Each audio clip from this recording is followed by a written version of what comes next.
Dah, yang lain mana, Bang? Yang lain mana? Hmm.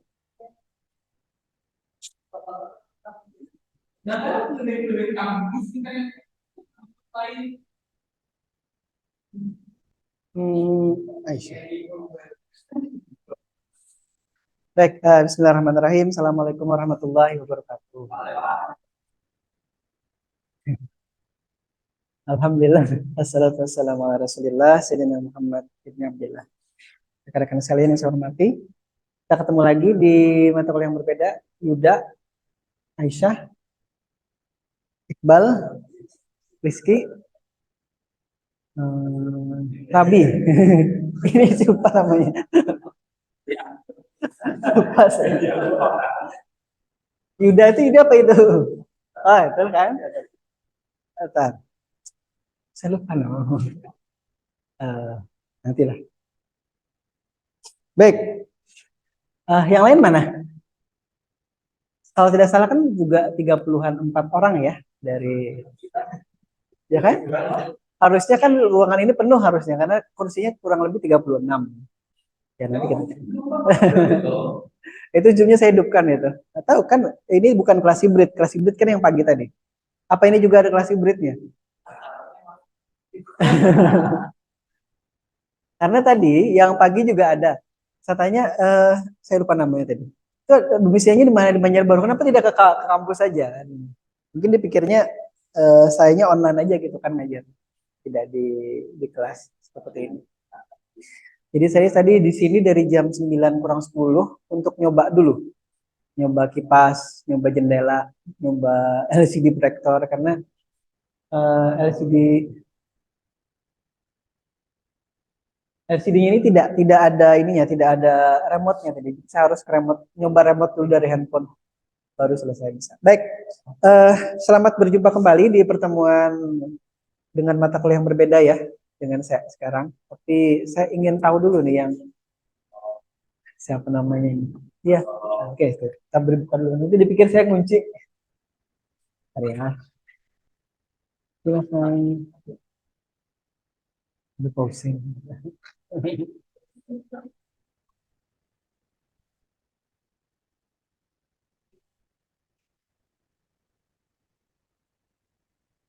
Udah pausen ternyata di sini. Biasanya pausen hari Rabu bersama Pak Giarto. Sekarang saya tetap di hari Selasa, karenanya saya masih pakai terus baju ini ya. Jadi saya harus, bukan harus, kan selalu terlihat memakai baju ini. Mirip baju dengan si. Jadi dipikir saya tuh tidak ini karena memang baju seragam kita hari Selasa itu ini. Jadi kalau hari Selasa ya sekali-sekali nanti saya pakai baju yang lain biar tidak sama. Kan di kontennya itu terus bajunya. Baik, kita kenalan lagi aja dulu ya daripada eh, bukannya ini sih saya tidak hafal semuanya sekali lagi. Eh Iqbal itu saya masih ingat, Rizky masih, Aisyah. Kawannya Aisyah ini siapa dulu? Hah? Nisa ya, oke. Sebelahnya Aisyah? Hmm? Novia. Kayaknya ada lagi deh satu yang perempuan, tapi saya lupa namanya. Yang belakang si Fadli. Faldi. Ini Rizky itu Rifa. Yang ini Dodi. Parabi, Rizky ini Dani. Ridani. Tidak dianggap ke Iqbal. Bentar, saya Rizky. Ya, memang ada nama-nama yang kadang-kadang mudah diingat gitu ya. Ada kadang nama-nama yang mungkin sulit diingat. Baik, kita masuk dulu ya.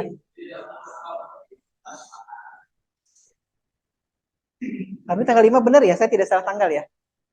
Tanggal 5 benar ya, boleh? Tanggal 5 benar, 5 September. Tanggal 5 sudah bulan Safar. Baik, kita lanjut. Nah, seperti biasa di awal perkuliahan itu biasanya ada kontrak perkuliahan. Jadi kontrak itu apa aja sih? Siapa namanya? Jaki ini Rahman. Kalau di mata kuliah yang lain, ini mata kuliah pertama di semester ini apa kemarin sudah ada mata kuliah? Sudah. Kalau kemarin kontraknya apa? Biar kita nyontek dari apa? Hmm? Baru kemarin. Apa man kemarin? Mata kuliah apa kemarin? Hah? Apa sih kemarin sah? Hah? RTI. Berarti Pak Bahar yang ngajar ya? Terus kata Pak Bahar gimana kontraknya? Suruh bikin proposal? Hah? Suruh bikin proposal belum? Belum ya enggak ya? Kalau Rahman kemarin apa? Oh, nggak dijelaskan. Oh, langsung ngobrol-ngobrol aja. Baik, berarti kita juga ngobrol-ngobrol aja ya. Nggak, kita akan masuk ke materi hari ini. Jadi tidak sekedar mengobrol apa namanya? Karena ini pertemuan pertama, kita seperti biasa ya. Kalau saya biasanya lebih suka masuk langsung ke materi daripada kita ngobrol tanpa ada ininya, tujuannya ya. Jadi yang pertama memang pemrograman robotika itu dulu tidak ada mata kuliah khusus ya di SIMIK Banjarbaru. Jadi dulu itu ada namanya mata kuliah mikroprosesor, kemudian ada mata kuliah namanya embedded system. Nah, jadi disitulah yang dulu saya selipkan terkait dengan robotika ini. Tapi sekarang itu sudah ada mata kuliah khusus yang wajib nih ya, ya kan wajib ya, yang diwajibkan oleh SIMIK Banjarbaru untuk kemudian ditempuh oleh kawan-kawan mahasiswa. Sah, sudah berapa SKS, Aisyah? Sudah berapa SKS yang ditempuh? Kalau 20 kali 4 sebelumnya ya, berarti sudah 80 kan harusnya kan? Sekarang berarti 20 yang kelima harusnya sudah 100 SKS ya. Kalau saya dulu kalau tidak salah ingat itu sekitar 6 ya, 6 semester itu sudah selesai 144 SKS kalau saya dulu. Jadi semester 7 itu sudah mulai skripsi. Tapi skripsinya lama. Skripsinya lama itu sampai semester 9, semester 10. Jadi 5 tahun baru selesai dulu. Jadi kelamaan di skripsi. Nah, maksud saya sekarang ke kawan-kawan mahasiswa itu, kita sambil ngobrol juga tidak materi dan juga sambil penelitian ya. Siapa tahu mungkin Yuda dan kawan-kawan yang lain ada yang kemudian berminat melakukan penelitian terkait dengan robotika. Karena robotika itu sebenarnya tidak hanya membahas bagaimana membuat robot, memprogramnya saja, tapi nanti ada bidang-bidang lainnya. Ya, Rizky ketawa ya. Bidang lainnya, apa katanya? Apa kira-kira bidang lainnya? Saya tadi takut Rizky melihat sesuatu di belakang saya, kemudian dia ketawa gitu.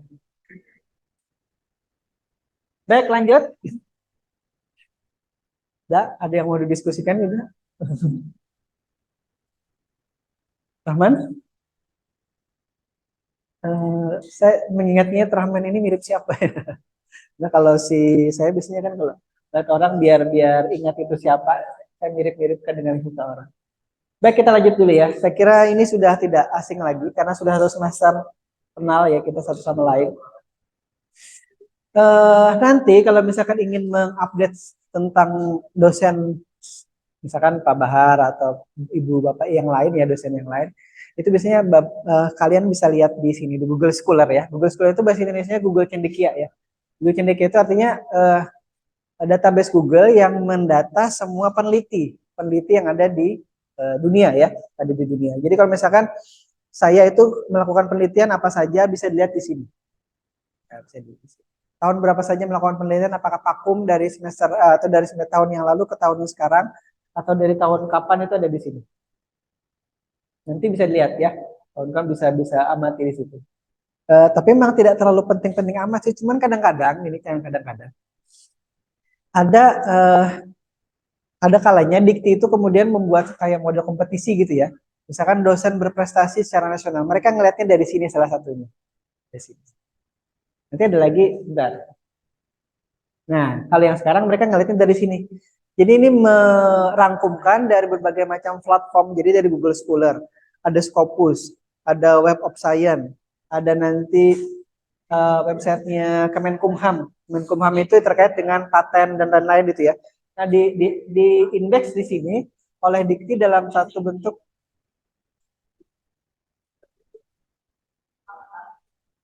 apa Ki?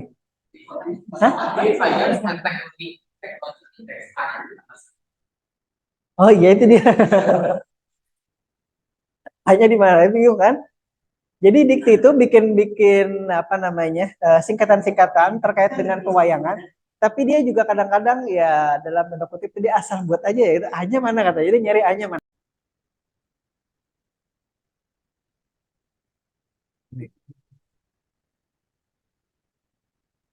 Nah kalau Rizky bertanya hanya di mana itu saya tidak bisa menjawab karena memang seperti itu yang sudah ada. Ya. Hah? Oh translate-nya. Oke, baik translate-nya katanya. Baik.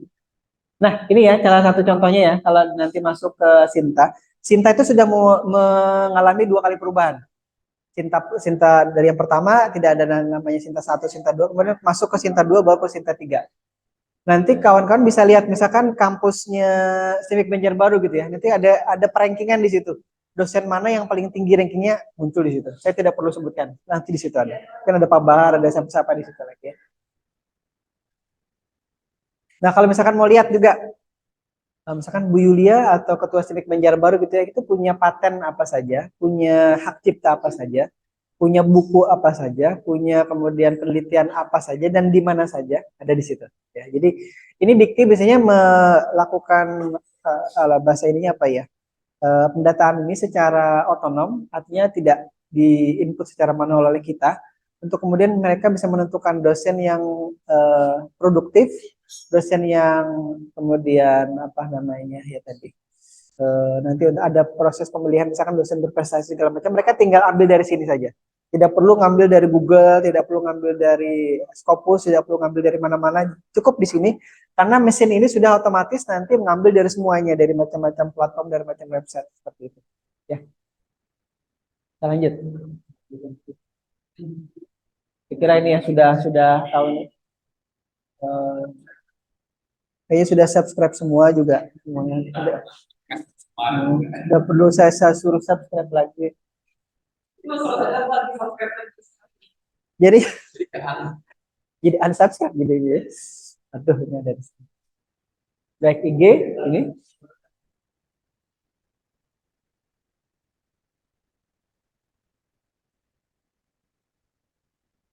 Ini saya lupa, saya mau moto tahun kapan ini? 2013 mungkin saya moto. Kalau yang di foto bulat itu 2014 di Lombok kalau tidak salah. Itu saya bersama mahasiswa itu. Kalau diklik itu fotonya kan agak banyak orangnya di satu perahu. Ada masing-masing sudah memakai apa namanya itu eh, life vest ya. Bahasa ininya life vest itu pelampung ya. Iya, pelampung ya. Jadi dari tahun 2007 itu kan saya selalu mendampingi mahasiswa untuk kontes robot dari 2007, 2008, 2007 Surabaya, 2008 Jogja, 2009 di Jogja, 2010 di Jogja, 11 di Palu, 12 di Ujung Pandang, 13 di Bali, 14 di Lombok. Nah ini di Jogja nih. Baik. Baik, kalau di mata kuliah yang lain itu kita atau rekan-rekan sekalian tidak apa, mendapatkan kontrak perkuliahan, kita perlu mendapatkan kontrak perkuliahan di sini. Seperti biasa, seperti sebelumnya juga. Dan yang terbaru di Kementerian Pendidikan dan Kebudayaan, Ristek Dikti itu ada sekarang peraturan namanya OBE. Saya minta tolong man bicarakan. OBE Kemdikbud gitu man. OBE Kemdikbud. Itu ada namanya Outcome Based Education. Itu sekarang yang dicanangkan baru akhir Agustus kemarin kalau tidak salah. Jadi pembelajaran kita itu diharapkan berbasis yang namanya, nah, saya tidak tulis di sini ya, berbasis outcome namanya. Ada apa katanya? Hmm. Hmm.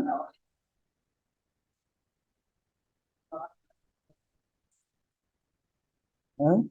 Baik. Nah, bisa dibaca, bisa dilihat nanti ya. Sudah bisa ditangkap maksudnya? Yuda bisa bisa nangkap maksudnya? Apa Yuda? Jadi mahasiswa itu dituntut atau dosennya juga dituntut untuk memberikan pengalaman istilahnya ya, kurang lebih seperti itu kalau saya tangkap. Outcome itu kan artinya manfaat itu. Jadi kalau misalkan kalau belajar komputer kan ada input, proses, output gitu kan.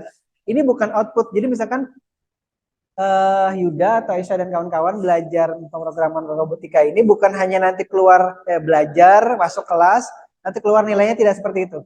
Yang diinginkan di Kementerian Pendidikan Kebudayaan sekarang ya.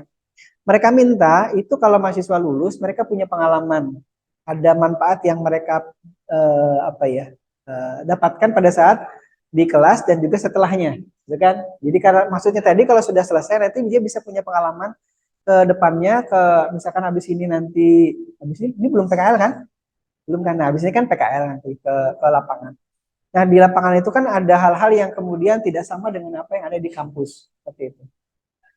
Jadi misalkan ada yang kemudian magang nanti di Pemko Banjarbaru. Pemko Banjarbaru itu kan mereka sudah menerapkan yang namanya smart city kalau tidak salah, smart city system ya. Jadi kalau misalkan dia masuk saya tidak tahu persisnya ya, itu kan yang dicanangkan oleh wali kotanya tuh. Jadi kalau pegawainya masuk ke kantor gitu tidak perlu harus misalkan absen yang manual sidik jari gitu, nggak perlu lagi. Jadi tinggal masuk kampus nanti GPS-nya dihidupkan, nanti dia ada sistem yang kemudian mendeteksi si handphonenya si pegawainya itu ada posisinya di mana. Apakah posisi di kampus, di kantor, apakah posisi di rumah makan mana, apakah posisinya di luar gitu ya. Seperti itu kurang lebih ya yang mereka ini harapkan.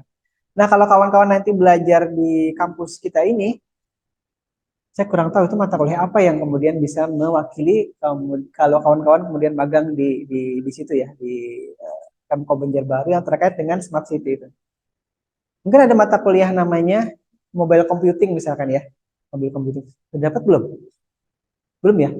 Mobile computing sudah dapat belum? Belum ya? Kalau tidak salah itu kalau tidak Pak Ahdi atau Pak Ruslan mungkin yang ngajar. IoT sudah dapat belum? Udah, sekarang kemarin udah. Oh, sekarang ya. Nah, itu juga termasuk dalam kategori atau cakupan dari smart city tadi. Kemudian apa lagi ya? Kalau misalkan mereka tidak menggunakan GPS based presensi yang berbasis GPS tadi, ada juga kalau kami sekarang, kalau saya masih menggunakan itu, sudah menggunakan itu. Jadi kalau sekarang berada di Banjarbaru, itu masih masuk karena kampus Banjarmasin Banjarbaru itu masih dalam wilayah 30 km maksimal. Jadi kalau saya sudah berada di Antau atau Binuang, itu kalau saya presensi lewat websitenya itu, saya tidak akan diizinkan atau ditolak karena websitenya itu meminta izin mengakses GPS dari handphone saya. Kecuali saya memakai laptop karena laptop kan biasanya kan terhubung ke jaringan komputer. Jaringan komputer itu kan dia punya punya domisili ya. Jaringan komputer itu punya apa? Punya ada IP-nya kan? IP-nya itu menunjukkan apa posisinya? Pernah tahu nggak kalau misalkan sama Pak Boy diajari tidak jaringan komputer? Jaringan komputer siapa? Pak Ruslan. Diajari tidak men-tracking misalkan IP-nya si Yuda gitu ya. Yuda sekarang kemudian pakai apa? Yang berbasis command prompt itu UMI, ada lagi satu saya lupa namanya yang men-trace kemudian si Yuda pakai IP apa namanya? Apa namanya? Ingat? Bal. Kalau di jaringan komputer itu kemudian kita masuk ke command prompt gitu kan. Kita ingin tahu kita itu misalkan IP kita sekarang, kemudian terhubung ke router mana, terhubung ke uh, internet service provider yang mana itu pakai apa perintahnya? Saya lupa. Hah? IP config itu kan hanya melihat konfigurasi IP-nya aja kan. Men-trace-nya pakai apa? Pakai yang tracer itu ya. Itu kan yang pakai ini. Maksudnya yang manual. Ya, masih kan diajar sama perusahaan kan. Tapi lupa tuh. Nanti diingat-ingat lagi ya. Jadi dari situ tadi konteksnya apa ya? Konteksnya tadi kan presensi yang berbasis dengan GPS jadi kan. Nah, oke. Okay. Kalau hmm? Apa namanya itu? Oh, anu ya fake GPS. Ya, itu ada juga. Kalau kalau kita misalkan tidak berbicara soal fake GPS ya atau GPS palsu tadi. Kalau jaringan kita itu biasanya sudah bisa terdeteksi posisinya di mana. Jadi kalau misalkan saya sekarang gitu ya, saya kan kebetulan kan pegawainya dari Kopertis 11 yang di Banjarmasin ya, dia saya seberangnya Uniska itu yang besar itu. Saya kan pegawai di situ, tapi dipekerjakan di sini. Udah tahu kan ya? Jadi saya itu pegawai negeri yang dipekerjakan di kampus swasta. Jadi tanya gitu. Saya dan Bu Yulia Ketua Senit Banjarbaru. Dulu ada Pak Husen yang sekarang ngajar di sebelah itu, juga ada Pak Syahid. Tapi sekarang beliau dua orang itu sudah pensiun secara umur, tapi Pak Husen masih mengajar. Beliau masih diperbantukan mengajar. Saya masih aktif dengan Bu Yulia. Jadi kami itu kalau sekarang presensi, itu aplikasinya itu akan meminta, tadi saya sampaikan, akses ke GPS. Kalau saya pakai handphone, dia minta akses ke GPS. Tapi kalau saya pakai laptop, itu presensi, di sini Banjarbaru ya, itu dia tidak akan meminta akses ke GPS. Kenapa? Karena di jaringan itu dia sudah tahu posisinya di mana. ISP saya itu berada di mana. Saya pakai IndiHome di Banjarmasin, Banjarbaru, Martapura, atau Plehari, misalkan dia sudah tahu. Nah, jadi itu aplikasinya sudah bisa deteksi untuk posisi. Jadi makanya tadi saya tanya, kalau kawan-kawan di jaringan dulu, jaringan komputer, Rizky dan lain-lain itu kan ingat nggak? Lupa nggak? Lupa ya? Ingat. Men-tracing IP kita itu kemudian ada di ISP ya, Internet Service Provider mana itu kelihatan kalau kita kita di apa? Hmm.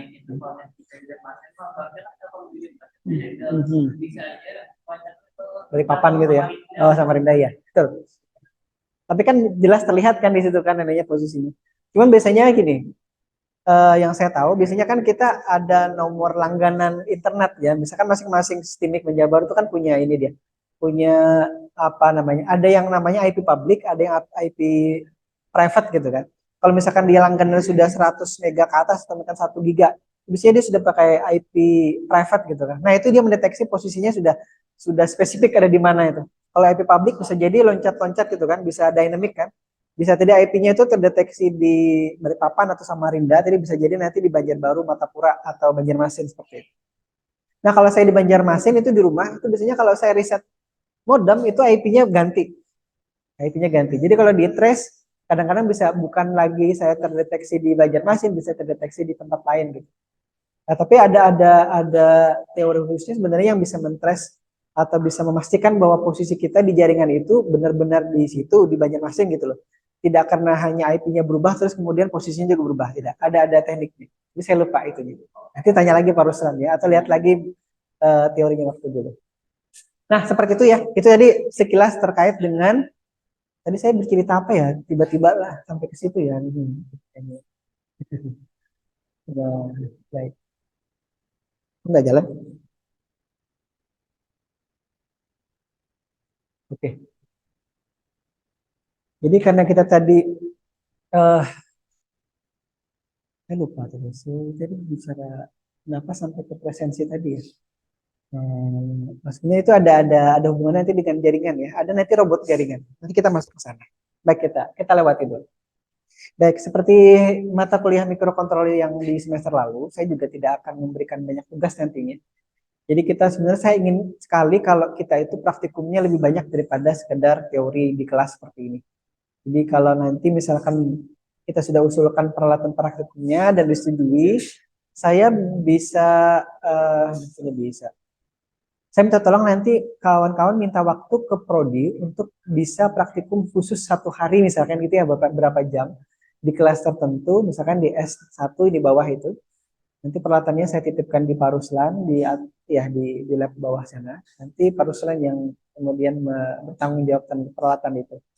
Setiap kali kita nanti kuliah di kelas kita bawa ke kelas. Tapi pada saat nanti eh, sudah tidak di kelas, mungkin hari yang lain, hari Rabu atau hari yang lain yang kosong, hari Jumat misalkan, itu kawan-kawan bisa praktikum kembali dengan peralatan yang sudah diajarkan di kelas. Gitu. Jadi karena apa? Karena oh iya saya tadi berbicara tentang yang OBE tadi ya, outcome based education. Karena kita dituntut sekarang itu adalah OBE. Walaupun di RPS kita, di rencana pembelajaran semester kita kan sudah mengakomodasi terkait dengan OBE tadi, outcome based education. Jadi tidak lagi hanya sekedar nanti kuliah ada nilainya, tapi kuliah ada manfaat yang kawan-kawan mahasiswa itu peroleh gitu. Oh, saya dulu waktu kuliah jaringan itu saya bisa ngetrace komputer kawan saya dia ada di mana gitu. Jadi dia tidak bisa bohong. Misalkan saya minta dia Sherlock, itu saya benar-benar bisa memastikan dia itu ada di mana gitu dengan Sherlock. Kan Sherlock itu kan sebenarnya kan dia berbagi posisi GPS-nya ada di posisi mana gitu ya. Kalau dia menggunakan telepon seluler, biasanya dia menggunakan eh, beberapa BTS itu. BTS itu misalkan BTS itu apa ya? BTS itu apa singkatnya Bang? Iya tower gitu ya. BTS itu singkatannya Base Transmission System atau apa gitu ya. Mohon maaf ya kalau kalau saya lupa juga ini. Apa? Tidak, singkatannya BTS. Tolong dicari tahu. Hah?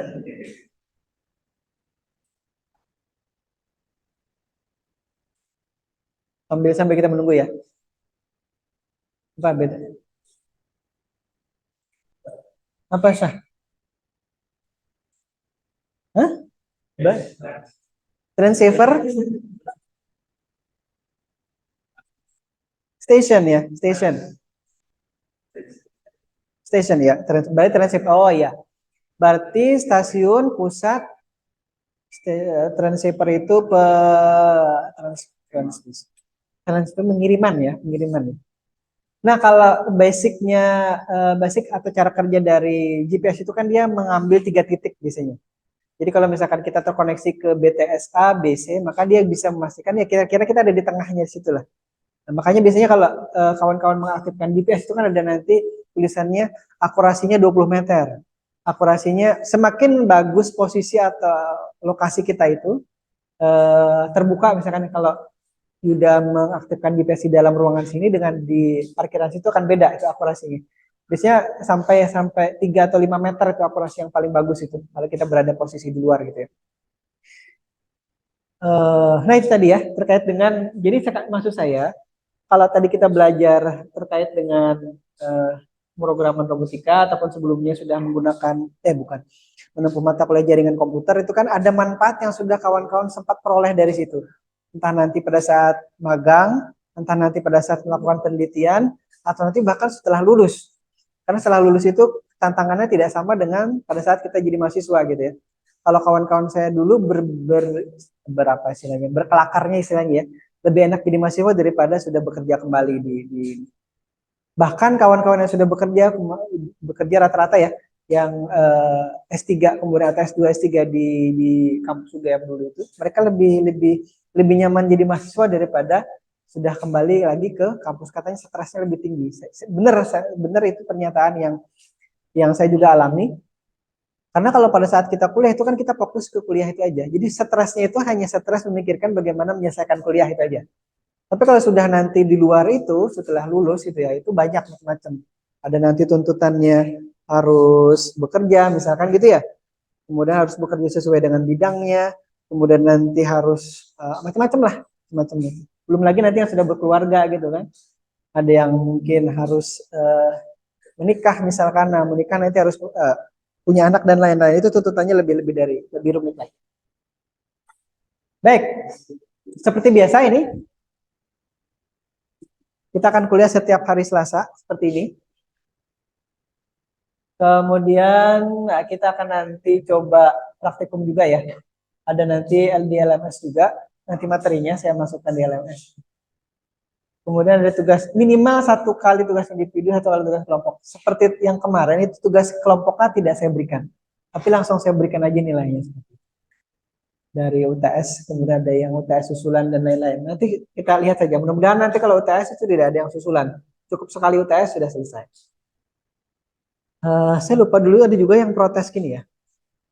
Kan nilainya itu kan ada yang sudah rata-rata kan sudah saya tambahkan semua tuh.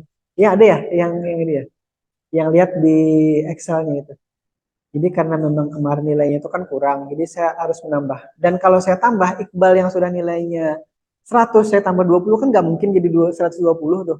Kan aneh jadinya muncul di situ. Jadi akhirnya Iqbal dengan sukarela misalkan ya waktu itu harus merelakan yang 20 saya tambahkan ke kawan-kawan yang lain, kalau tidak perlu saya tambahkan. Karena nilainya bisa tinggi. Misalnya. Seperti itu ya.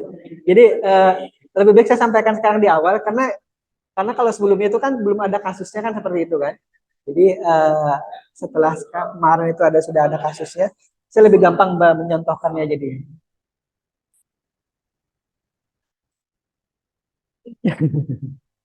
Baik, ini ada KBBI. Jadi Kak sambil dilihat ya, sambil dilihat. Jadi kalau saya dulu waktu kuliah S1 di IKIP Jogja, karena kami dulu kan dirancang, bukan dirancang istilahnya, diperuntukkan untuk jadi guru ya istilahnya dulu. Jadi kalau misalkan kita membuat sebuah artikel ilmiah itu dituntut sekali oleh dosennya itu kata-katanya sesuai dengan KBBI. Kata cara menulisnya harus benar gitu. Termasuk kalau misalkan berbicara di depan kelas, karena dulu kan ada yang namanya PPL, praktek pengajaran lapangan. Jadi satu semester itu kami itu mengajar di sekolah. Mungkin kalau zaman sekolah dulu kan ada kan kakak yang dari kampus Unla, misalkan atau dari sedikit mana gitu kan mereka kan. Kemudian praktek mengajarnya kurang lebih seperti itulah kasusnya saya dulu. Satu semester itu khusus mengajar di kalau saya dulu kalau dari Jogja kota itu ke Gunung Kidul itu sekitar 1 jam atau 1,5 jam lah atas gunung. Nanti bayangkan aja kalau saya dulu naik bus gitu kan. Pagi-pagi bukan pagi subuh-subuh ke terminal, kemudian titip di terminal sepeda motornya baru naik. Nah, terkait dengan KBBI, kawan-kawan harus dari sekarang mulai mencoba mengamati karena kalau dulu KBBI itu kayak harus melihat kamus besar bahasa Indonesia yang dalam bentuknya kamus. Kalau sekarang tidak. Yuda dan kawan-kawan tinggal masuk ke KBBI online seperti itu, kbbi.web.id. Nanti tinggal dilihat mau mencari kata apa yang kemudian merasa ragu-ragu bahwa itu baku apa tidak katanya ya. Kalau di Civic Banjarbaru mungkin tidak sedetail itu ya. Dosen pembimbing ataupun dosen penguji dari skripsi itu mengecek kata-kata yang kemudian ditulis oleh mahasiswa. Karena kita pun masih diizinkan untuk menulis kata-kata dalam bentuk bahasa asing, tapi harus dicetak miring gitu ya. Di italic lah istilahnya ya. Nah, di KBBI itu kurang lebih seperti ini. Jadi saya mencarikan kata ini untuk kawan-kawan nanti mulai terbiasa. Jadi sekali lagi gini, karena kan yang diminta oleh tadi di Kemdikbud bukan sekedar output tapi outcome. Jadi di sela-selanya itu saya selip-selipkan gitu ya. Jadi kalau misalkan ada saya mencarikan kata robotika itu apa maksudnya, saya selipkan materi bahwa di situ kita bisa melihat juga kata selain robotika. Misalkan kata yang lain ya. Misalkan kalau misalkan dulu kita bukan dulu ya, bahkan sekarang itu akan dapat mata kuliah algoritma ya. Coba aja nanti dicari di KBBI. Yang benar itu bukan algoritma, tapi algoritme. Pakai E belakangnya. Itu di kita, bahkan dosennya pun mungkin tidak tahu. Saya pun terus terang baru tahu itu pada saat kemarin kuliah di UGM itu ya. Jadi oleh dosennya diprotes semua. Ini salah loh, penyamu ini gitu ya. Walaupun halus ya, karena orang Jawa kan. Yang benar itu algoritme, bukan algoritma. Jadi tolong dikoreksi semua. Sekali konsultasi ya. Konsultasi lagi, ada lagi masuk algoritma, balik lagi. Dan yang jadi masalah gitu, kalau kita di kampus yang biasa itu ya, konsultasi itu kan tidak bisa sekali 2 kali, sehari 2 kali nggak bisa, nggak boleh. Dosennya kan super sibuk kalau di sana ya. Kalau di sini kadang-kadang itu kan saya bisa 4-5 kali konsultasi sehari dengan mahasiswa yang sama dengan materi yang berbeda. Jadi saya tidak karena juga saya tidak menutup kemungkinan mereka konsultasi itu tidak harus datang ke saya berhadapan-hadapan seperti ini ya. Lewat WA, lewat email itu kan boleh, tidak masalah. Jadi lebih efektif juga. Kadang-kadang saya kasihan juga kalau apalagi misalkan mahasiswi ya harus datang ke Banjarmasin gitu kan, meluangkan waktu itu udah saya bilang udah di anu aja di Banjarbaru aja kamu cukup duduk di kantin situ misalkan atau di mana di rumah. Konsultasinya kita lewat ini aja, lewat online aja. Nanti filenya kirim ke saya cek sebentar, kemudian kalau misalkan ada yang salah, saya kirim lagi. Kalau misalkan mau cepat hasilnya dikoreksi, kamu koreksi lagi, kemudian nanti kirim lagi ke saya. Itu lebih cepat daripada harus datang itu kan waktunya 1 jam. Nanti di jalan 1 jam di singgah di kafe mana gitu kan lagi kan nongkrong lagi ngobrol lagi 1 jam jadi bisa 3 jam 4 jam itu sekali konsultasi. Jadi lebih efektif seperti itu. Kalau saya sekarang tidak mengharuskan mahasiswa harus konsultasi secara offline gitu, online aja.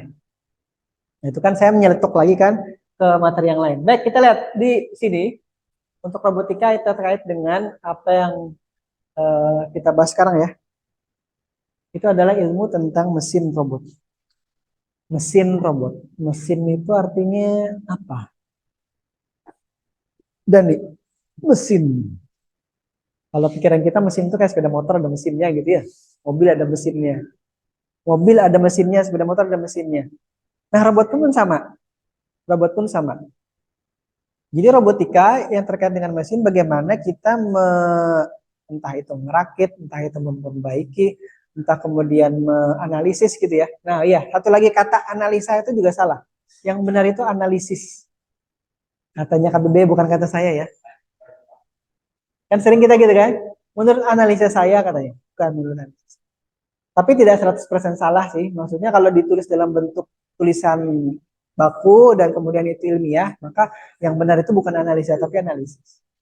Baik, kita lanjut lagi. Jadi kalau misalkan mesin, baik kita analisis, kita rakit, kita perbaiki, segala sesuatu yang terkait dengan mesin robot, ya, bukan mesin motor, bukan mesin mobil ya, atau mesin pesawat bahkan, itu nanti bukan lagi robotika. Nah, kalau robotika kita khusus ke mesinnya aja, mesin robot. Nah, kalau misalkan dilanjutkan dengan kata pemrograman, oke. Jadi kita akan memprogram atau membuat program agar mesin robot itu bisa berfungsi sesuai dengan yang kita inginkan. Kurang lebih seperti itulah ya bahasa sederhananya. Entah kalau Iqbal mengartikan pemrograman robotika itu apa, Bang?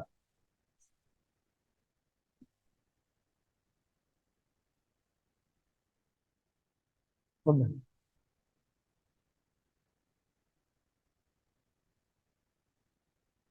Bi, para Bi. Apa Bi pemrograman robotika Bi?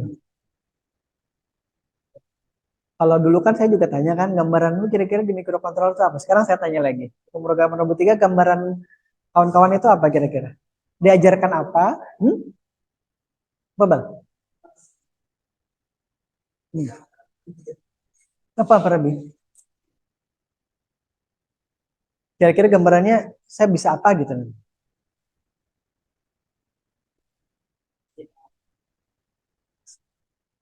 Sa, kalau kemarin sempat sempat memprogram kan ya saya kan bisa ya. Belum anu ya saya belum belum belum maksimal ya kayaknya. Habis ini harusnya maksimal Sa.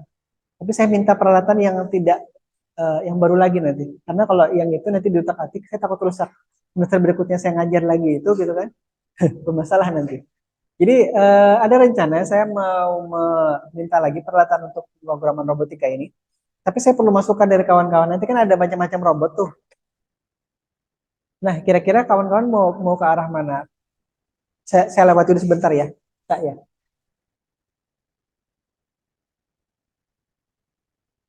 Saya lewati sebentar nih.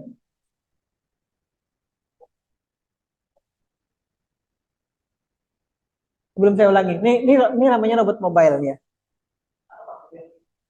Ini kayak mainan ya. Ini macam-macam nantinya. Cuman sekarang yang dilombakan di tingkat dikti itu tidak lagi yang pemadam api beroda, tapi bukan pemadam. Sekarang lagi bukan pemadam, tapi robot SAR namanya. Robot SAR ya, robot SAR berkaki. Nanti ada lagi robot drone itu flying robot itu. Nah, bentar ya. Nah, ada saran. Baik, kita tampung dulu sarannya dari Rizky. Tuh humanoid. Ini namanya manipulator. Jadi bukan orang yang memanipulasi ya namanya. Kalau di bahasa robotika itu manipulator itu artinya lengan robot. Kalau kawan-kawan pernah memperhatikan atau melihat videonya di pabriknya Tesla itu dengan robot semua, kan semua sih. Hampir hampir banyak hal-hal perakitan robot mobilnya Tesla itu dilakukan oleh ini robot tangan ini, robot manipulator ini. Jadi kalau yang sederhana itu kan robot lengan itu seperti ekskavator itu. Naik, turun, geser kanan, geser kiri gitu ya. Kemudian turun, kemudian stop, angkat, pindahkan ke tempat lain, buka. Itu kan masih kaku kan? Nah, kalau misalkan kita ingin fokus ke manipulator itu, maka kita juga bisa minta nanti. Jangan-jangan nanti yang Iqbal minta semuanya Pak. Ya, nanti. Tapi kita harus fokus ke salah satu. Maksudnya Kalau sebelum-sebelumnya itu kan banyak yang ada listrik menyebar itu kita punya ini dulu. Nah, kita punya ini. Tapi sudah lama, lama. Maksud saya kita cobalah beralih tidak lagi ke robot yang beroda. Kita misalkan beralih ke robot yang berkaki atau robot yang apa namanya lengan tadi itu. Jadi ada sesuatu yang baru yang kita pelajari di semester ini gitu loh. Tidak yang beroda-roda terus itu ini. Jadi dari tahun kapan, dari berapa belas tahun yang lalu sampai sekarang itu aja. Jadi kita perlu mengupgrade pengetahuan tidak hanya di robot beroda saja. Kita robot beroda itu lebih simpel daripada robot lengan tadi. Nah kalau misalkan nanti kawan-kawan memang ingin fokus ke manipulator tadi, karena kan banyak dunia industri itu sudah menggunakan robot manipulator untuk perakitan segala macam ya. Nah, kalau misalkan tadi robot lengan tadi yang mirip dengan si ekskavator, maka gerakannya kan gini, naik, berputar gini, kemudian turun. Anda nggak lihat yang halus gerakannya? Nah, halus dan presisi gitu katanya. Jadi dia sebut kata-kata presisi. Di robotnya si Tesla ya di pabrik itu kan dia kan bisa gini, sambil muter gini dia. Dia sambil muter gini sambil muter. Jadi dia sambil berputar lengan bawahnya ini, dia sambil muter atasnya juga gitu. Ada perhitungan-perhitungan yang kemudian muncul di situ. Yang kalau misalkan kita matematiskan itu ada gerak linear segala macam gitu ya. Sebenarnya saya juga tidak fokus ke sana. Tapi kalau misalkan kita nanti mau fokus ke sana, kita sama-sama belajar gitu. Bagaimana menggerakkan lengan itu hanya misalkan ya hanya menjepit ini, kemudian memindahkan ini ke sebelahnya. Tapi halus tidak gini, tidak gini. Tidak gitu. Itu kan tidak halus tuh gerakannya tuh. Kelihatan sekali robotnya tuh. Tapi bisa lebih halus gerakannya gini. Jepit gitu. Angkat halus. Sambil ini dia sambil gini. Nah. Pindahkan. Lembut gitu gerakan. Itu ada perhitungan matematis. Nah, di programnya itu yang kemudian kita nanti manipulasi atau kemudian kita bisa saya mintakan dulu deh. Yang punya chat GPT? Nah, coba diminta coba buatkan program yang menggerakkan dua motor servo secara halus gitu. Bisa nggak dia jawab? Sambil jalan saya sambil cerita chat GPT juga ya. Enggak?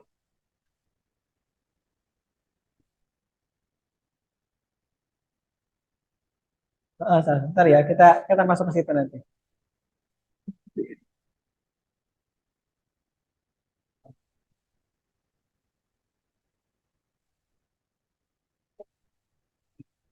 Saya nggak?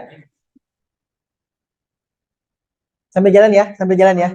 Sambil jalan minta buatkan kan gitu kan ceritanya di ChatGPT ya. Buatkan program yang menjalankan dua motor servo secara halus gitu. Motor servo secara halus. Servo itu gini. Oh iya, kita belum belum masuk situ soalnya ya. Servo. SRVO.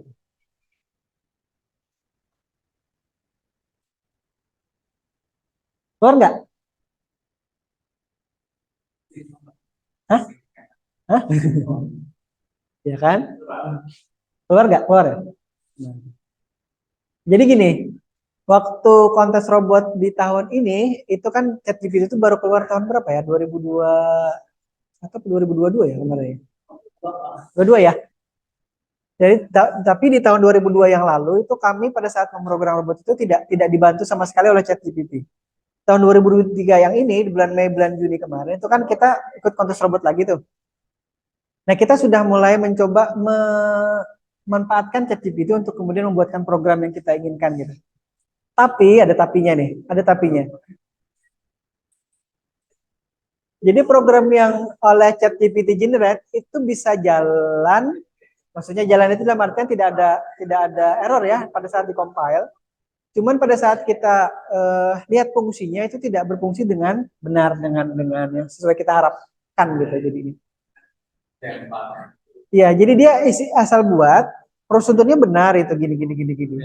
Tapi jalannya fungsinya tidak berfungsi dia.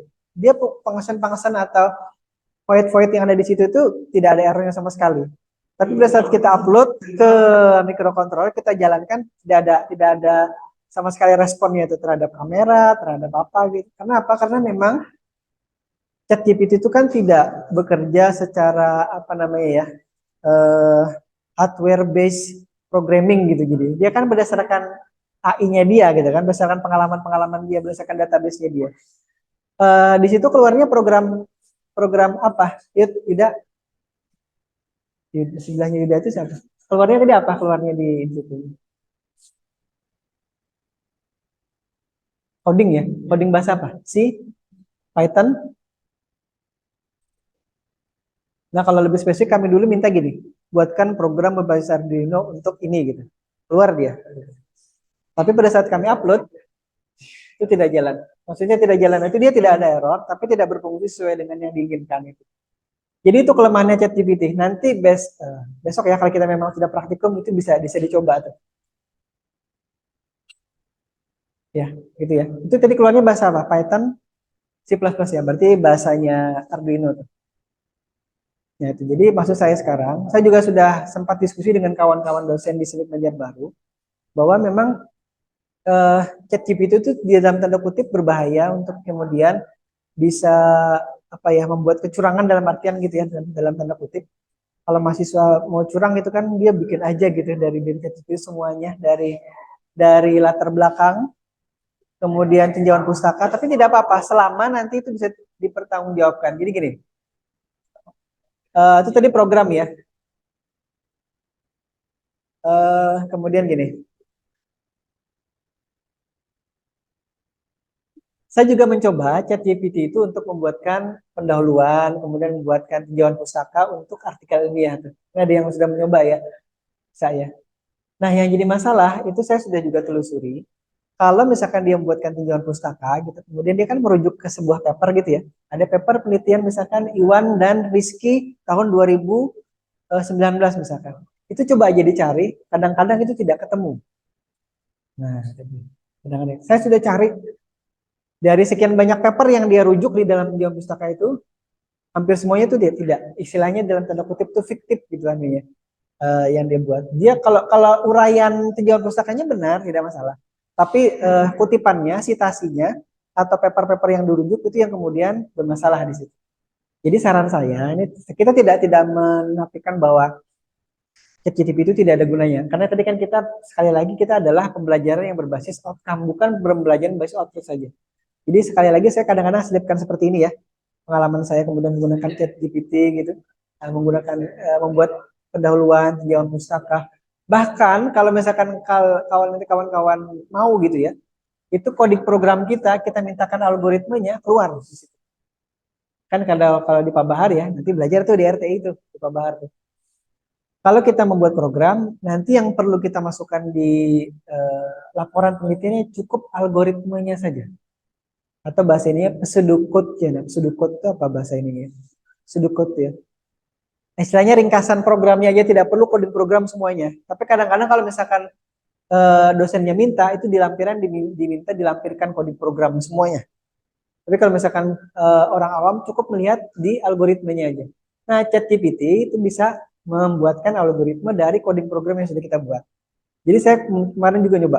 Ini coding program saya buatkan algoritmanya saya bilang gitu kan. Keluar di algoritmanya. Rapi sekali gitu dan benar gitu. Hasil program yang kita buat itu sudah benar, tidak ada error gitu ya, sudah dicoba ke alatnya sudah tidak ada problem, tidak ada masalah. Insya Allah itunya juga akan benar.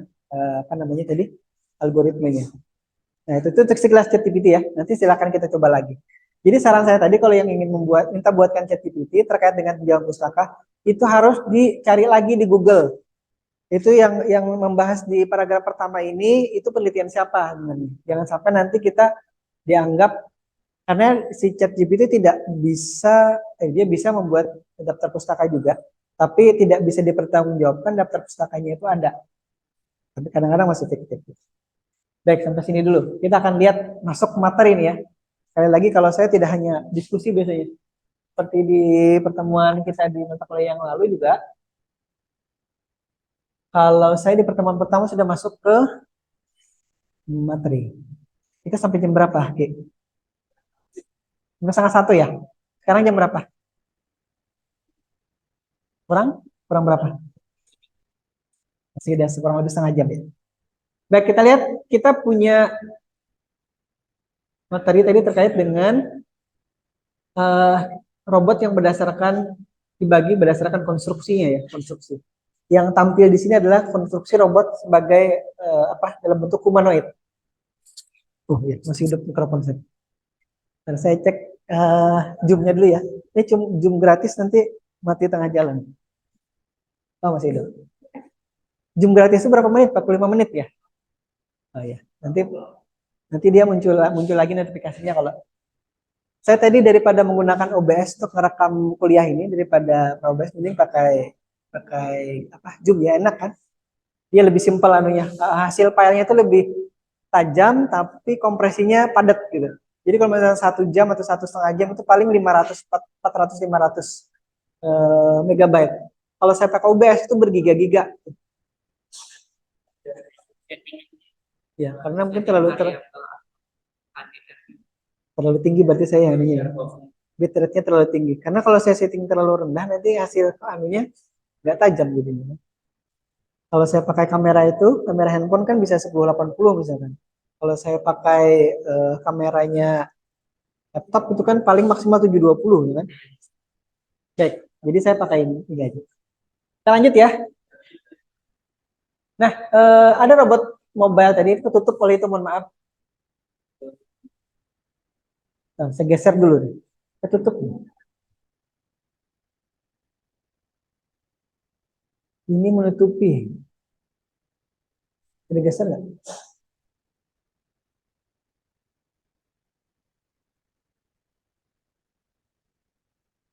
Ya. Kemudian ada robot tangan tadi manipulator. Saya masih menunggu ya. Kawan-kawan nanti menginginkan praktikum yang mana peralatannya kita kita nanti bisa bisa mintakan ke nanti ya ke prodi atau ke Aruslan ya. Ini manipulator tadi sudah nanti kita lihat ada berbagai macam robot ini. Yang pertama robot mobile ini ya, manipulator, kemudian humanoid sudah tadi, flying, robot berkaki. Oke. Robot berkaki ini yang kemudian sudah 2 tahun ini kita pakai untuk lomba ya, lomba di tingkat nasional. Nah, ini. Saya minta tolong carikan robot virtual jaringan itu maksudnya apa? Robot jaringan atau network robot gitu. Kalau ketemu itu tolong dibaca.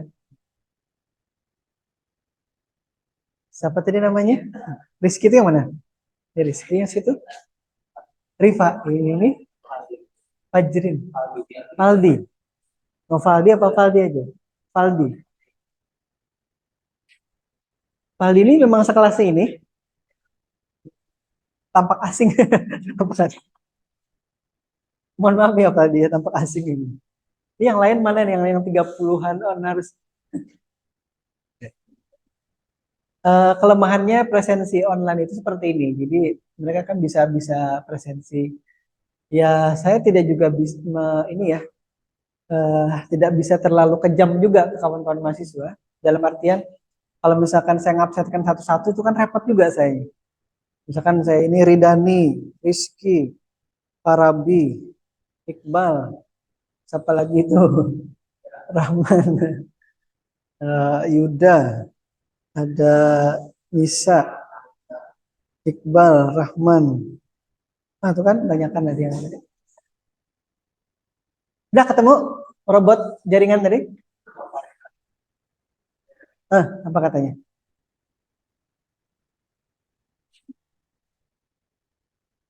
Bisa mau baca? Ya, silakan dibaca. Hmm?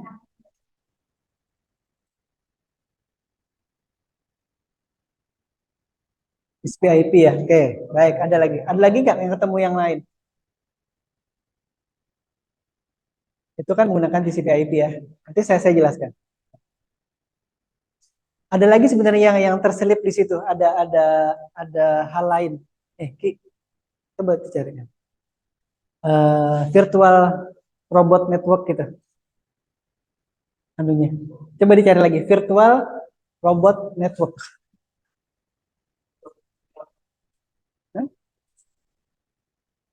Sosial media. Botnya ya. Oke, bot sosial media.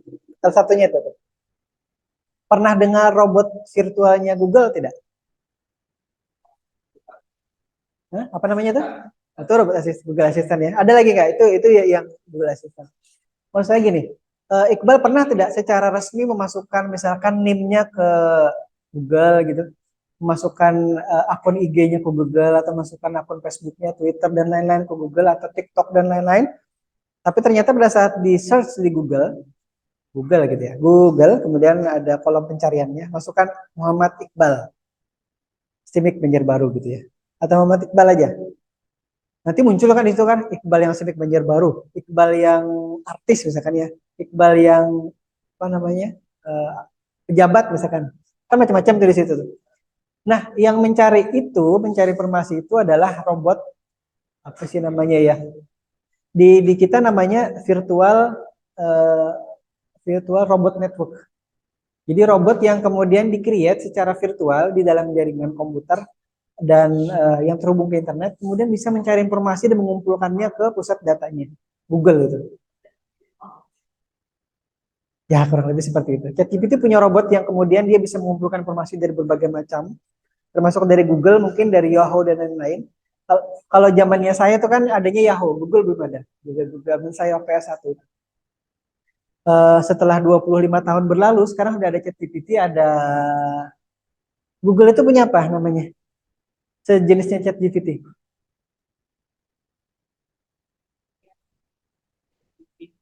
Apa? Kan?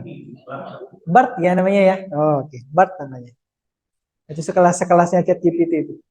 Nah, itu dia. Jadi setelah 25 tahun sudah ada AI yang kemudian bentuknya seperti apa tadi atau di kalau di Android itu basisnya bot ya namanya ya. Itu penelitian kawan saya membuat bot itu yang kemudian bisa menjawab pertanyaan-pertanyaan terkait. Jadi sebelum ada ChatGPT, pertanyaan yang seperti tadi ya, itu kawan saya sudah buat. Tapi dia sederhana, sederhana. Misalkan gini, saya dulu sempat disuruh diminta untuk menguji coba. Pak, coba masuk ke sini ada website gitu ya, dia buat website. Kemudian di botnya itu dia bisa menjawab siapa misalkan presiden ke-5 RI. Secara ini kan dia kan tidak pernah memasukkan database presiden ini, tapi dia mencari ke mana-mana. Ada robot yang secara virtual tadi, asalkan itu terhubung ke internet, kemudian dia punya basis data sendiri ya, dia mengumpulkan dari mana-mana, dari Google, dari Yahoo, dari Bing misalkan. Kalau misalkan ada browser yang lain dari Microsoft Outlook misalkan, diambil semua, kemudian dikumpulkan dalam database-nya dia disimpan. Kemudian kalau ada orang bertanya, kemudian dia akan menjawab sesuai dengan database-nya dia seperti itu. Nah itu jadi satu penelitian disertasi itu kawan saya dulu. Uh, saya bilang punyamu ini enak sekali ya, tidak bikin alat, tidak memprogram secara fisik gitu alat-alatnya, tapi dia diturunkan hanya itu. Jadi dia main program website PHP ya itu ya. Kalau waktu dia itu mungkin kayaknya Python masih belum ada, atau jangan-jangan pakai Python dulu. Python diajarkan nggak di sini? Python diajarkan nggak? Ya bagus tuh Python. Kalau bisa lebih apa namanya intensif belajarnya itu lebih baik gitu, Python. Karena sekarang lagi tren Python ada R, tapi C itu tidak ditinggalkan. Sekali lagi ya, C itu tidak ditinggalkan. Baik, itu tadi ya. Kalau robot humanoid saya kira sudah tahu ada contohnya tadi. Nanti ada contohnya lagi ya. Ada robot Animalia ini. Nanti kita lihat satu-satu ya. Baik, kita lanjut dulu. Kita ambil yang pertama dulu ya. Di semua materi, semua konstruksi robot yang sudah saya sebutkan di situ ada sumbernya. Itu kan ada sumbernya. Nah, nanti kawan-kawan kalau sudah mendownload apa namanya slide ini, nanti bisa melihat secara langsung. Karena saya tidak berbicara asal gitu ya. Harus ada sumbernya. Yang pertama, robot yang Simic punya di kampus dulu ya. Maksudnya yang disediakan untuk kawan-kawan mahasiswa untuk praktikum. Hampir semuanya plastik ini. Jadi ini robot mobile berbentuk mobil. Ini mirip Tamiya sebenarnya ya, mirip Tamiya. Tapi kalau Tamiya kan motornya kan satu kan. Kalau ini motornya dua. Karena ini sebenarnya robot ekskavator. Jadi waktu saya beli dulu masih utuh, ekskavatornya masih ada ininya. Apa namanya, lengan untuk mengeruknya itu masih ada mainannya. Jadi belinya ada berapa berapa buah dulu tuh saya. Kalau ini adalah yang dibuat chassisnya berbasis aluminium ya. Dulu juga dibuat oleh kawan-kawan mahasiswa ini. Kalau yang ini beli, kalau yang ini dibuat mahasiswa, yang nomor 3 ini juga dibuat mahasiswa. Ini dibuat mahasiswa. Yang ini sayang buat. Tapi di 2 tahun terakhir mahasiswa juga sudah buat yang ini ya, yang paling pojok kanan bawah ini. Nah kita belajar sampai ke situ. Itu namanya holonomic drive system robot. Jadi robot yang dipasangi roda di pojok-pojok dari segi empatnya itu ya, pasangi roda kemudian nanti diprogram. Yang sekarang sudah mahasiswa kerjakan itu ya di tim robotika, mereka sudah membuat robotnya itu, kemudian bisa dikendalikan dari microcontroller. Kemudian dari microcontroller itu kemudian dikendalikan dari laptop. Ada laptop di atasnya, ditaruh laptop di atasnya. Jadi dari laptop mengendalikan ke microcontroller. Kemudian dari laptop yang ada di atasnya itu dikendalikan lagi secara apa tadi? Aisyah, tadi apa namanya? Secara apa? TCP/IP ya namanya tadi. Kan ada tadi Aisyah tidak berbicara TCP/IP namanya. Kalau di tahun 2022 itu kami menggunakan namanya Repribox System. Repri itu apa? Wasit ya. Jadi ada aplikasi wasit bawaannya dari Dikti, bahkan itu dari Kontes Robot Internasional kita menggunakan itu. Jadi ada satu PC atau satu laptop yang menjalankan program wasitnya itu, kemudian memerintahkan laptop yang ada di atas robot. Setelah kita belajar lebih detail ya. Mudah-mudahan kita sampai ke situ. Nah yang sekarang atau yang kemarin itu juga masih, tapi kita tidak menggunakan Repribox, kita menggunakan laptop to laptop controlling. Jadi, nah, saya perlihatkan ini hasil penelitiannya nih. Mungkin bisa jadi inspirasi kawan-kawan ya.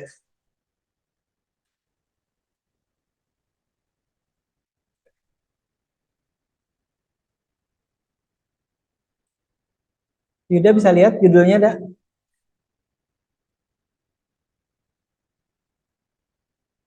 Tadi saya menyambung yang sudah disampaikan si Aisyah tadi. Kan berdasarkan TCP/IP katanya. Kalau TCP/IP kan berarti kan masih menggunakan kabel ya kan? Yang kita kerjakan atau kawan-kawan di sini penyebar sudah kerjakan itu sudah nirkabel alias wireless. Jadi laptop dua gitu ya. Satu laptop mengendalikan satu laptop yang ada di robot, atau laptop yang lain mengendalikan laptop lain yang ada di robot. Jadi ada dua robot. Kapan-kapan nanti saya perlihatkan itu ya, ada videonya. Jadi video pada saat lomba itu. Jadi kita sudah menguji coba itu. Uh, yang kami coba itu menggunakan pertama ya, square seperti yang ada di belakang itu. Ini kayaknya masih hidup apa tidak? Hidup apa tidak? Sudah mati ya? Nah, sesuai seperti itu, tapi yang 2,4 GHz. Tapi ternyata pada saat kita lakukan controlling dari laptop yang di luarnya itu ya, itu kita punya mengalami delay sekian detik, 5, 4, atau bahkan sampai 10 detik baru kita klik maju, dia baru maju sekian detik berikutnya gitu. Habis itu Pak Boy ada, Pak Boy tahu ya Pak Boy ya. Nah, kata Pak Boy, tapi kita ganti akses poinnya dengan yang 5 giga, 5,8 GHz. Karena apa? Karena di sekitar kita ini kalau kita lihat ya, mungkin ada yang istilahnya bisa melihat sinyal apa elektromagnetik gitu ya. Itu mungkin berseliweran ini. Kita bahkan bisa pusing ini melihat sinyal dari Aisyah segala macam ini semuanya berseliweran ini. Entah dia ngirim WA ke situ, tapi kan kemana-mana dulu, kemana berkeliling ini. Nanti kapan-kapan lihat di YouTube itu ya, ada yang memvisualisasikan gelombang elektromagnetik di suatu ruangan. Itu kalau kita melihat itu pusing kita lihat. Ya istilahnya seperti melihat makhluk halus lah, sepertinya seperti itu ya. Karena berseliweran seperti benang gitu kan, ada benang sana kemari yang berputar-putar gitu. Baik, saya perlihatkan dulu ya sebentar lagi ya. Karena tadi sudah berbicara, ini yang kami kerjakan. Mahasiswanya ada beberapa ini mahasiswa. Ya. Ntar saya masuk ke yang intinya dulu ya, yang kita kerjakan.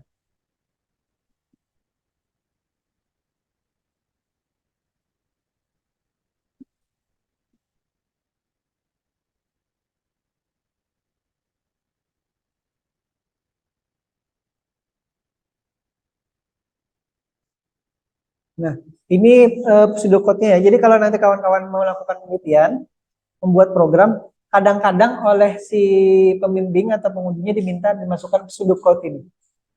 Pseudocode itu istilahnya apa ya? Kayak cuplikan atau ringkasan dari program yang sekian banyak sabrek. Ini kan programnya sebenarnya bisa ratusan baris nih. Kalau ditampilkan di sini, tapi dengan pseudocode itu dia lebih lebih simpel. Mungkin cukup satu halaman ini sudah mewakili nih, ini kan sudah mewakili dari keseluruhan programnya itu. Nah, satu halaman lebih dikit ya. Dan dari mana tadi? Ya kurang kalau saya perkirakan kurang lebih satu halaman. Dari sekian ratus baris itu diringkas jadi satu halaman ini. Ini namanya pseudocode ya. Kemudian saya juga memperlihatkan dalam bentuk algoritma di sini. Nah, karena algoritma itu bahasanya bahasa Inggris ya. Bisa terbaca tidak?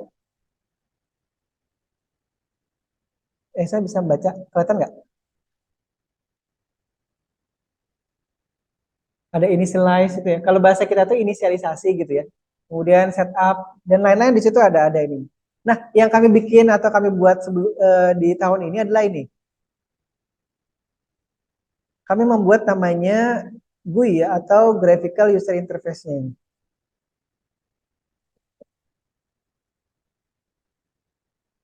Nah, aplikasi GUI-nya ini ada di laptop yang diletakkan di atas robot. Jadi bayangkan dulu ada robot yang tadi yang segi 4 gitu ya, yang kira-kira muat untuk laptop diletakkan di atasnya. Kemudian di situ ada microcontroller dan lain-lain perangkatnya, nanti kita belajar lebih detail perangkatnya di dalam. Kemudian di atasnya dikasih alas dulu, ada triplek, ada akrilik di situ. Kemudian ada laptop di atasnya. Kemudian laptop ke microcontroller pakai kabel USB. Ya, kabel USB. Kemudian di laptop yang dipasang di atas robot itu dijalankan aplikasi ini. Ini dijalankan, dicoba dulu gitu kan. Nah kemudian oleh panitia kita tidak boleh menjalankan laptop yang di atas robot tadi secara manual menggunakan mouse gitu, nggak boleh. Atau menggunakan apa namanya touchscreen, nggak boleh. Jadi harus kita jalankan dari komputer lain. Jadi tantangannya di tahun ini kurang lebih seperti itu. Nah makanya tadi kan ada robot controlling via TCP IP ya kan tadi itu kan. Akhirnya itu saya sudah pusing mencari tahu dengan ChatGPT, dengan Google, program yang kemudian bisa mengkomunikasikan dua laptop secara langsung gitu kan. Kalau via kabel gampang, tapi kalau sudah wireless itu sulitnya minta ampun. Menyamakan IP-nya sudah disamakan, menyamakan kan kalau jaringan itu kan ada jaring, alamatnya ada kelasnya gitu kan, sesuai dengan kelasnya.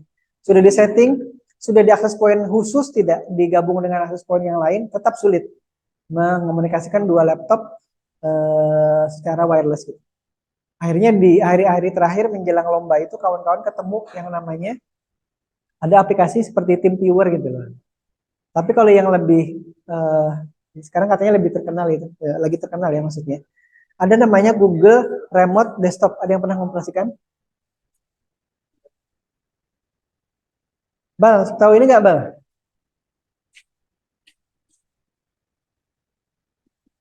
Google, mohon maaf nih ya. Ini mata kuliah matematika distrik kayaknya. Saya tidak punya penghapus, saya tidak bisa menghapus. GRD. Nah, ini seperti halnya TeamViewer jadinya ya. Ada di browser Google Chrome. Kayak apa ya istilahnya ya? Add-on-nya istilahnya ya.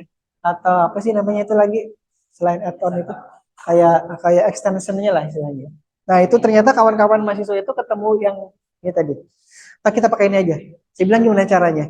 Dia tinggal remote aja, Pak. Dari komputer pengendali kan komputer pengendali saya duduk di meja, ada dua orang di situ kemarin. Kemudian mereka terhubung ke laptop komputer robot satu, kemudian ada satu lagi laptop ini terhubung ke laptop komputer dua yang ada di robot kedua. Jadi dia mengendalikan ini dari laptop yang lain menggunakan kita. Tapi kami masih berusaha melakukan riset juga atau penelitian juga terkait bagaimana tadi menggunakan tanpa Google Remote Desktop, tapi bisa mengendalikan laptop secara nirkabel, secara wireless. Mungkin nanti jadi satu judul penelitian lagi tuh. Kalau misalkan ada yang mau tertarik ke situ untuk mungkin judul penelitiannya bisa dibantu nanti di situ ya. Karena saya sampai sekarang belum ketemu atau kami belum belum ketemu bagaimana mengomunikasikan dulu. Sudah cari kemana-mana ChatGPT dicoba juga sudah. Tadi ChatGPT juga sudah kami coba. Kalau tidak percaya nanti coba aja gitu ya. Iseng-iseng di rumah dengan komputer kawannya gitu. Coba komunikasikan programnya entah pakai Python. Nanti kan ada Python apa eh, Virtual Studio, Virtual Studio. Python itu dijalankan pakai apa? Ada yang studio-studionya itu.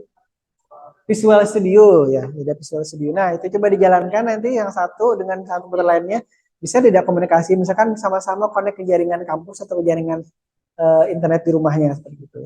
Nah, itu yang kemudian sudah kita lakukan dan masih berlanjut ya penelitiannya. Saya kembali dulu ke materi ini. Kembali ke sini. Baik, ini tadi manipulator, gambarnya seperti ini. Kemudian humanoid ini robot yang saya beli dulu sekitar 18 juta per unit ini. Tapi waktu itu memang ada proyek penelitian, jadi saya tidak mengeluarkan dana pribadi. Kalau dana pribadi, ini saya angkat tangan. Karena 18 juta itu dulu ya, 2015 itu kayaknya seharganya Vario deh kayaknya. Sekarang Vario berapa? 24, 25 juta. 26 juta katanya. Sekarang mungkin kalau 18 juta itu dapatnya Honda, Honda Beat atau Mio ya. Tapi dulu saya belinya dua, dapatnya dua ini.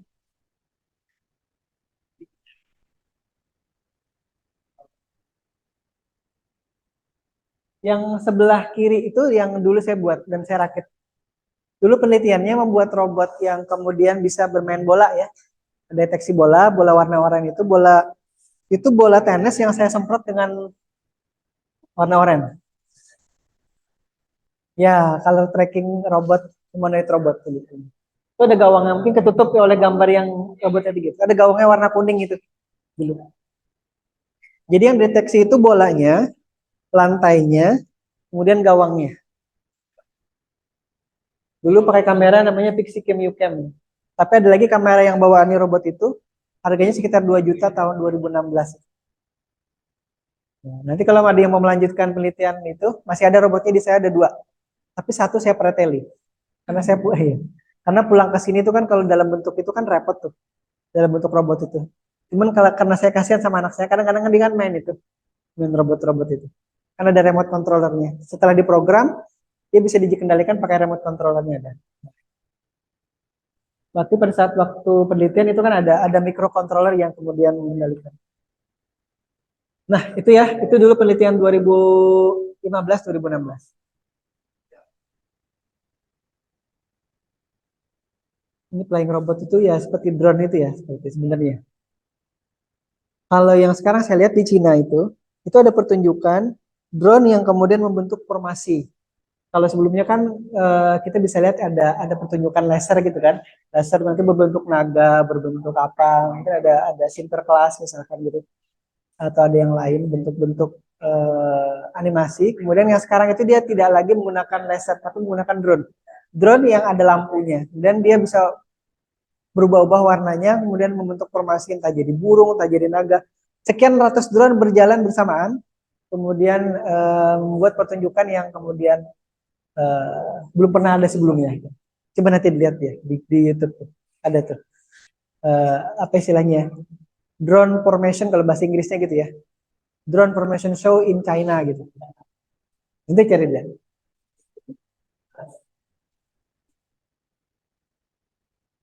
Nah, kalau robot berkaki ini yang kemudian dipakai oleh kawan-kawan di tim robotika tahun 2 tahun terakhir ini ya. Saya tidak membawa ini ya, karena dipakai oleh mereka kemarin pada saat PKKMB ditunjukkan ke mahasiswa baru. Jadi saya tidak bawa ke sini. Entah di mana mereka letakkan, mungkin dibawa ke rumah mungkin. Robot jaringan yang tadi, ya, robot jaringan tadi ya. Kemudian ada animalia ini. Animal ini berarti bentuk binatang ya. Kalau yang sekarang itu dijual di Cina, awalnya memang Boston Dynamic yang bikin itu robot. Yang robot seperti anjing atau kakinya 4 ya.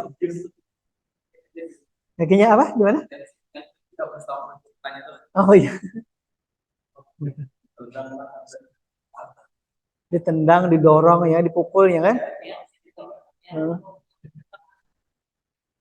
Hmm. Nah itu ya itu dari Boston Dynamic kalau itu. Kalau yang Cinanya saya lupa nama perusahaannya yang juga membuat robot yang berkaki tadi berkaki empat. Harganya lebih murah itu sekitar 2.500 sampai 3.500-an dolar kalau tidak salah. Berapa tuh jadinya ya? Mungkin sekitar seratusan hampir seratusan juta ya kurang lebih ya.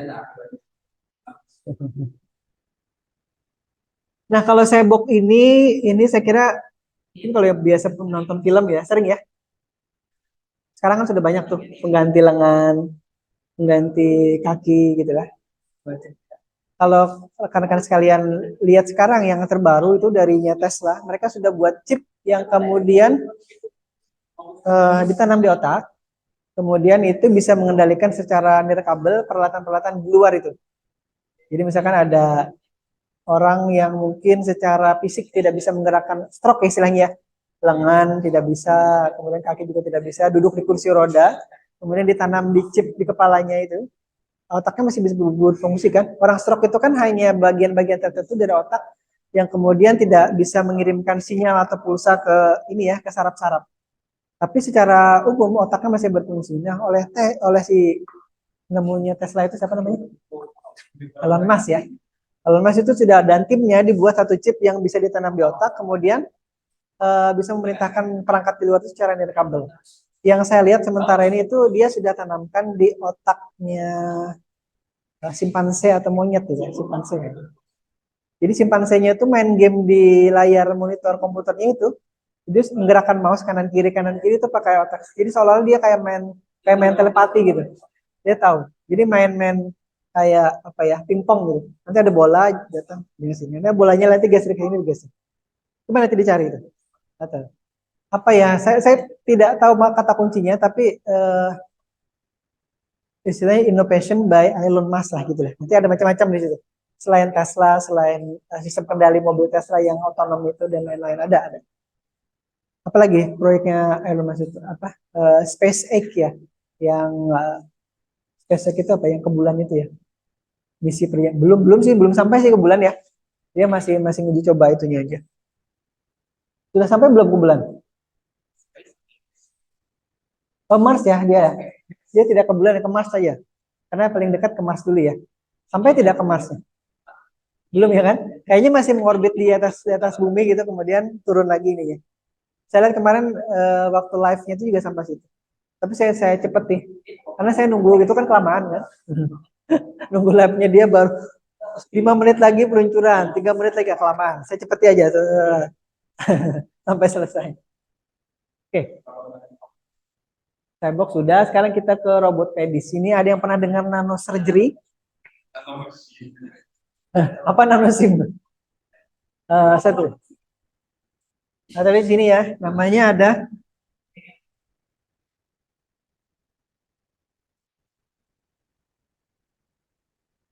nano surgery. Surgery itu bahasa Indonesianya apa, Man? Surgery itu bahasa Indonesianya apa? Operasi ya.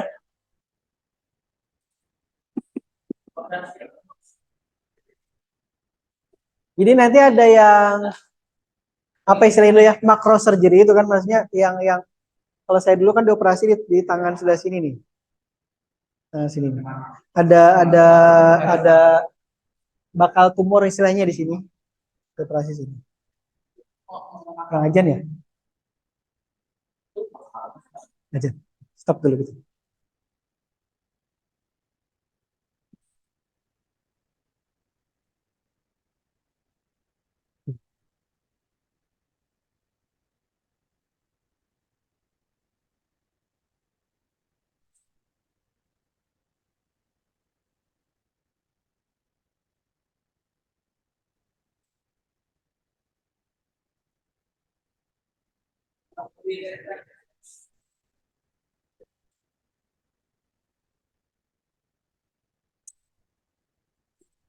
Karena materinya juga sudah habis, kita sudah ajan, saya tutup dulu aja ya. Kita lanjut minggu depan insya Allah lagi di pertemuan berikutnya. Tolong beritahu kawan-kawannya, mungkin ada yang masih di kampung lah, masih pulang kampung dan belum kembali. Bahwa kita kuliahnya secara offline seperti ini. Nanti saya tolong di SMS atau di WA masukannya terkait dengan bahan praktikum yang akan kita mintakan ke prodi ya. Iqbal atau siapa nanti bisa mungkin diskusi dengan kawan-kawan. Kira-kira kita mau mau apa? Minta apa peralatannya? Baik, saya kira itu dulu. Terima kasih. Mohon maaf kalau ada salah-salah kata ataupun ada hal-hal yang kurang berkenan. Saya akhiri. Wabillahi taufiq wal hidayah. Assalamualaikum warahmatullahi wabarakatuh. Kita ketemu lagi minggu depan, insya Allah ya.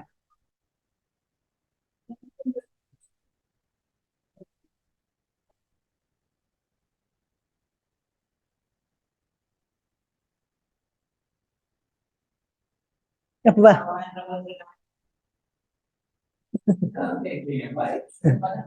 Sama-sama, makasih. Sama-sama, dah. Yang 4 kali jarak jauh tadi, taruh